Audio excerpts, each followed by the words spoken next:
अस्सलाम वालेकुम। आज जो रेसिपी मैं आपके लिए लेकर आई हूँ ये बहुत ही ज़्यादा यूनिक, बहुत ही ज़्यादा अलग और बहुत ज़्यादा हेल्दी है। और इस रेसिपी का नाम है soul fish cook in पेपियोते।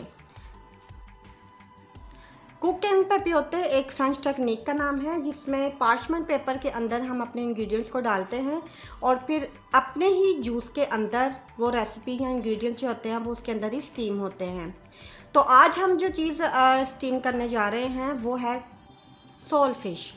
Soul fish को हमने बाज़ार से लिया है, उसको हमने कटिंग हमने जो की है वो हमने घर में ख़ुद की थी। लेकिन अगर आप खुद कटिंग नहीं करना चाहते तो आप जहाँ से आप इस फ़िश को ख़रीदेंगे आप उनसे कहेंगे तो आपको इसकी कटिंग करके इसके फ़िले आपको निकाल देंगे।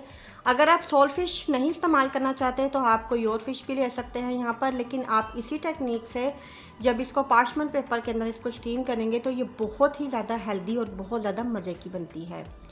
सबसे पहले हमने फ़िश की कटिंग की है और कटिंग करके हमने जो इसके फ़िले होते हैं इसके फ़िले होते हैं बोनलेस, इसमें कोई कांटा नहीं होता। तो हम इसकी कटिंग इस तरीके से करते हैं कि हम सिर्फ फ़िले निकालते हैं और इसके कांटे जो हैं वो इसके अंदर नहीं आते। तो इसको हम बड़े आराम से स्टीम भी कर सकते हैं और उसको हम खा भी बड़े आराम से सकते हैं।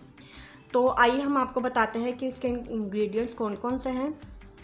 सबसे पहले हमने इसको अच्छी तरह से इसके फ़िले को निकाल लिया है और फ़िले निकालने के बाद आपने इस चीज़ का ध्यान रखना है कि आपके फ़िले बिल्कुल साफ़ सुथरे हों, उनके ऊपर किसी किस्म का स्केल वगैरह ना लगा रह जाए।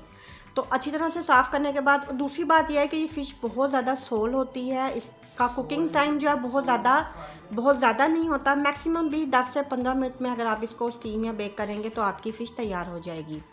तो घर में अगर आप इसके फ़िले निकालते हैं, कटिंग करते हैं तो आपने कोई इसके ऊपर से आपने इसके स्केल्स नहीं उतारने हैं और आपने ज़्यादा मेहनत आपको करने की ज़रूरत नहीं है। बस आपने इसका फ़िले तेज़ शार्प नाइफ़ के साथ आपने निकालने हैं इसके फ़िले और दोनों साइडों से आपने इसके फ़िले की स्किन भी दोनों तरफ से रिमूव कर लेनी है।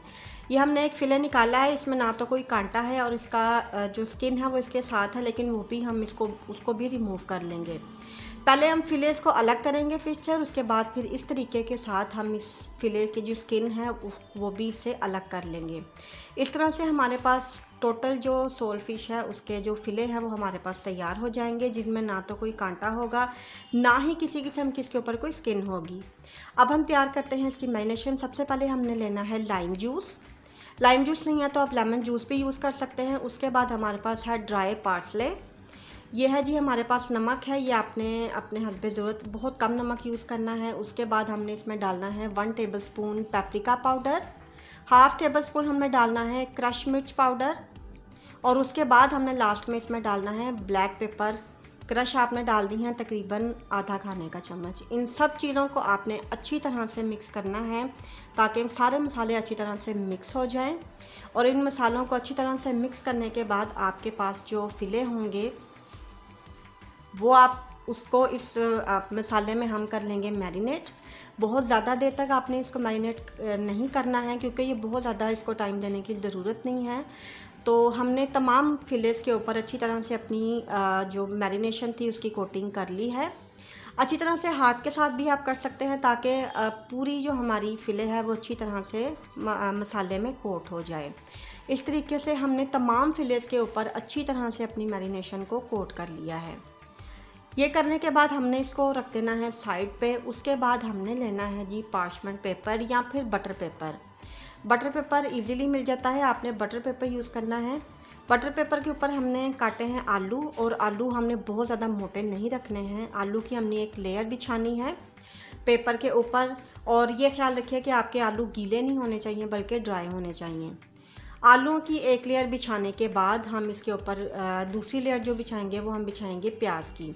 प्याज को आपने कतले की शक्ल में काट लेना है और आलूओं के ऊपर हमने प्याज को अच्छी तरह से प्लेस करना है। फिर हमने इसके ऊपर डालने हैं टमाटर, वो भी आप कतले की शक्ल में काटेंगे और उसे भी आहिस्ता आहिस्ता से इन सब सब्जियों के ऊपर प्लेस करते जाएंगे।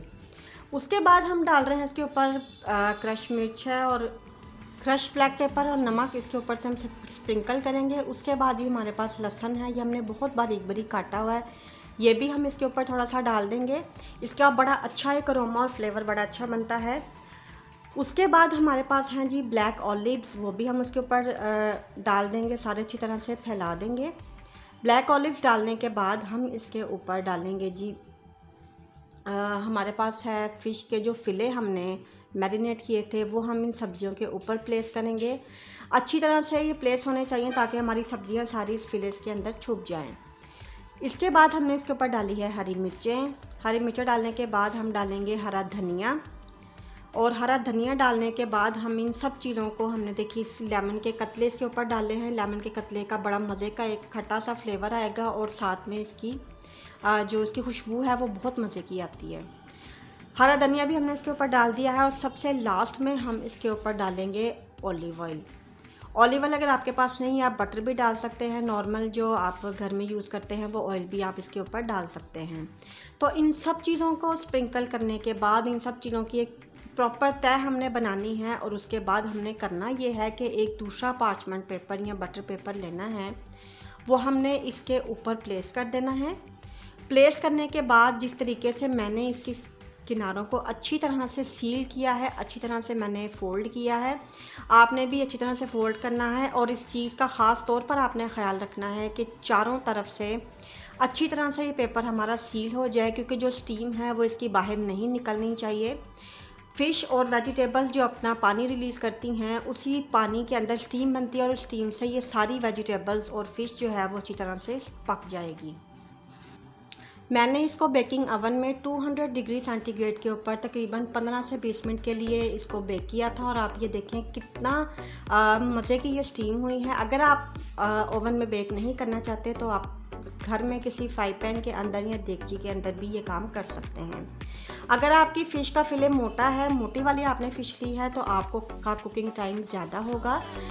इतने टाइम में आपकी वेजिटेबल और फ़िश जो अच्छी तरह से स्टीम हो जाएगी।